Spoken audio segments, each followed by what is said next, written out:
Soy Fernando Londoño, soy profesor de la Facultad de Derecho de la Universidad Diego Portales de Santiago de Chile. Eh, un gusto hacer esta entrevista para ustedes.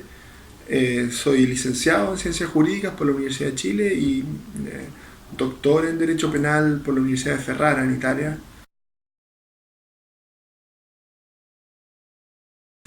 Sí, esa es una pregunta que podría responderte con mayor propiedad un economista, ¿no? Ahora, yo desde el derecho he estudiado estas materias y tengo una visión y te puedo dar, digamos, una impresión general sería más o menos la siguiente. Existe una tesis clásica que podría identificarse a un autor que se llama Eugene Fama, que afirma que los mercados, y sobre todo los precios de los mercados, tiene que ver con lo que vamos a conversar después, tienen una racionalidad, ¿no? Es decir, que las personas, que los inversionistas, ¿no? Los agentes económicos toman decisiones de inversión en razón de información que reciben, del juicio que emiten sobre la información, en razón de recomendaciones que hacen analistas que son confiables, que estudian la situación del mercado, de las empresas, en fin.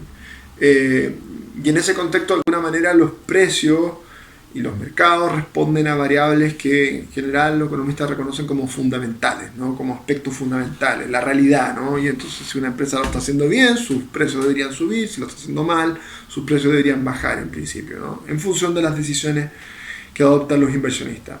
Ahora, esa, por así decirlo, es la teoría clásica, ¿no? Pero no solo para este sector, sino que en general para otros sectores, una corriente muy fuerte que tiene que ver con un modelo de revisión del modelo racional económico que se conoce como behavioral economics, ¿no? En este caso behavioral finance, demuestra que los mercados también están, por así decirlo, conducidos, guiados por sentimientos, ¿no? La tesis probablemente acá no lleva al irracionalismo, no es que se pase de blanco a negro, pero es más bien una tesis que complementa la tesis clásica de la racionalidad para decir que los mercados y los precios de los mercados también se mueven por intuiciones, por sentimientos. Y entonces así, por ejemplo, se ha estudiado que a veces si un país, por ejemplo, gana la Copa del Mundo, entonces hay optimismo, ¿no? Nos creemos los campeones del mundo, los campeones olímpicos, y entonces la gente invierte más o invierte de manera más agresiva, ¿no? Se vuelve menos adversa al riesgo y más propensa al riesgo, ¿no? Y así como los seres humanos tenemos sentimientos, optimismo, pesimismo, ¿no? Y eso depende de nuestro estado de ánimo, pero también depende de lo que nos pasa. Los inversionistas también se comportan de esa manera. Los economistas que de alguna manera lideran esta visión son George Akerlof, Robert Shiller, yo diría, y todos premios Nobel, y recientemente, un premio Nobel reciente, Richard Thaler, ¿no? Richard Thaler, tiene estos libros, Animal Spirits, ¿no? Es un libro famoso, y Misbehaving es un libro de Richard Thaler, ¿no? Que aprovecho de mostrar ahí en la entrevista. Y entonces, claro, estos son los autores que de alguna manera han revisado el modelo racionalista clásico de Eugene Fama. Es interesante que a Fama y a Schiller les dieron el premio Nobel el mismo año. El premio Nobel de Economía se lo dieron el mismo año conjuntamente. Y de alguna manera, con eso, la academia quiso significar, miren, tienen razón en parte ambos. O sea, los mercados no son perfectamente racionales, y por eso tiene sentido darle el premio a Schiller, ¿no? Quien ha visto esta dimensión del sentimiento como una coordenada que explica también los movimientos de los mercados, pero tampoco son del todo irracionales, y por eso premiamos a Eugene Fama, que fue el primero que planteó que los precios tenían un sentido. En fin, vamos a hablar sobre eso después.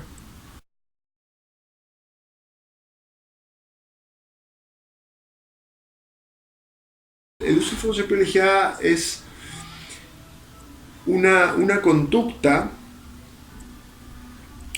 que afecta la confianza del mercado, afecta la confianza de los inversores, y la afecta porque se trata de explotar un conocimiento. Por eso es información privilegiada, es un conocimiento privilegiado, es decir, un conocimiento que tienen solo algunos. Partamos por decir eso.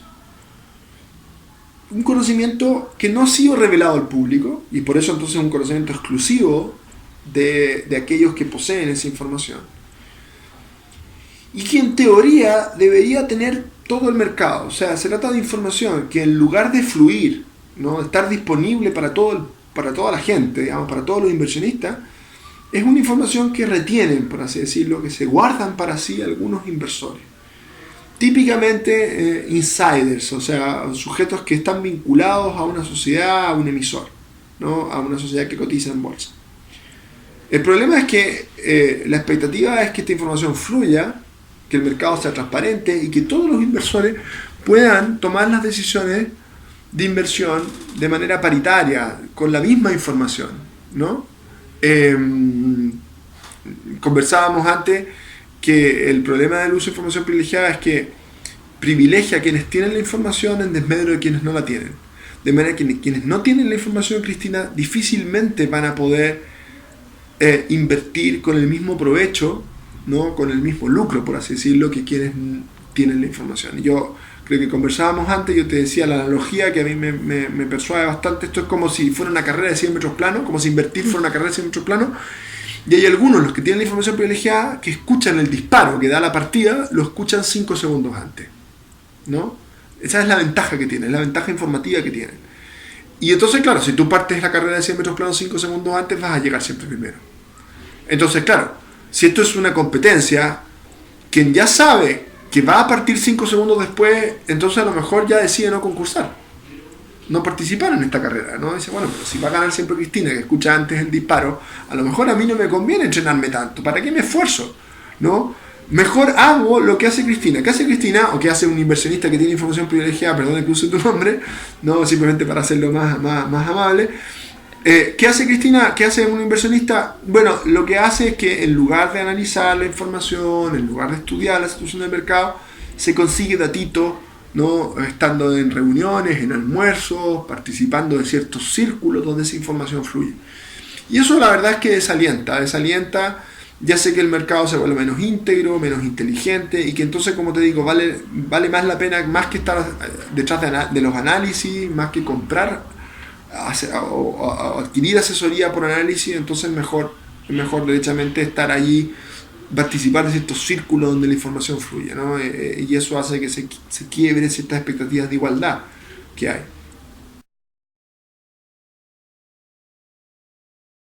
Bueno, en Perú y en Chile, pero también en Europa, en Estados Unidos también, el tipo penal es el tipo de uso de información privilegiada, tal cual, como lo estábamos conversando. En los países anglosajones se conoce como insider trading o insider dealing, por ejemplo, en Inglaterra, insider trading en Estados Unidos, pero para que nos concentremos en nuestros países, donde se le conoce como uso de información privilegiada, y lo estuvimos revisando, ¿no? En el Perú, por ejemplo, esto está en el Código Penal, también tiene una sanción administrativa, pero desde el punto de vista penal esto se sanciona, Cristina, en el 251A del Código Penal peruano. En Chile no está en el Código Penal, está en una ley especial, que es la Ley de Mercado de Valores, Ley 8045, y está sancionado penalmente en los artículos 59 letra E, 59 letra G y 59 letra H. La regulación peruana, la regulación penal peruana, por lo que he podido apreciar, es muy sensata, más sensata que la nuestra, que la chilena, ¿no? El tipo me parece suficientemente amplio, sanciona al que obtiene un beneficio o evita un perjuicio, ¿no? Entonces obtiene un provecho de la información, ¿no? Obtiene un beneficio o evita un perjuicio de carácter económico, ¿no? En forma directa o a través de terceros, dice el tipo penal, mediante el uso de información privilegiada, ¿no? Es decir, valiéndose de la información privilegiada, ¿no? Explotando, hablamos antes de una simetría informativa, valiéndose de la información privilegiada, entonces obtiene un beneficio o se evita un perjuicio.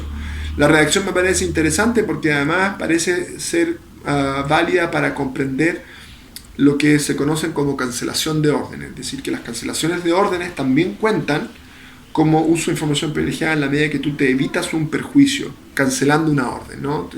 Por ejemplo, tenías la idea de que tal empresa estaba haciéndolo bien, querías comprar, una acción en esa empresa, resulta que te viene una información privilegiada que dice que no, que la empresa está haciendo lo pésimo, entonces tú cancelas la orden de compra y le dices al corredor, no me compres, no, más bien vendamos o en todo caso no compremos.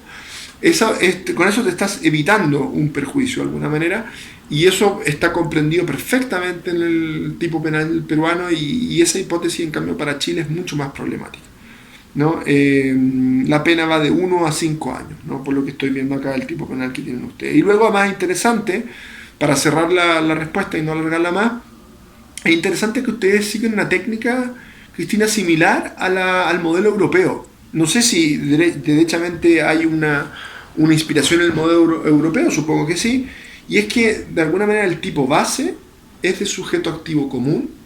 Dicho en simple, cualquiera puede cometer uso de información privilegiada, basta con poseer la información privilegiada para que tú puedas ser autor o autora del delito.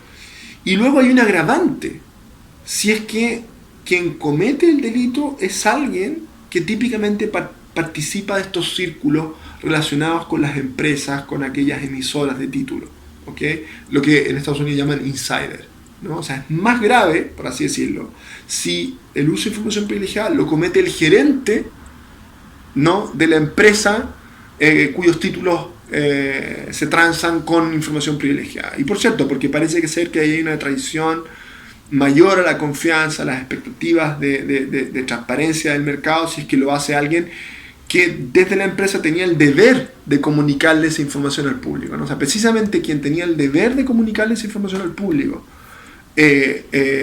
usa la información, es algo que parece más grave, y es interesante que ustedes hayan adoptado esa fórmula, y no como se hace en otros países, que se sanciona al insider y entonces como sujeto activo casi como delito único, y luego pasa a ser problemática la situación del outsider, ¿no?, de aquel que está afuera de ese círculo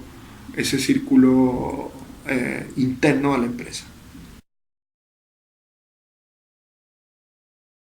Sí, como conversábamos antes, está la idea, y eso viene fuertemente propuesto desde Eugene Fama en adelante, ¿no? Y claro, eso es algo que hoy día puede ponerse en discusión, en fin, a partir de los aportes de Schiller, de Thaler, etc.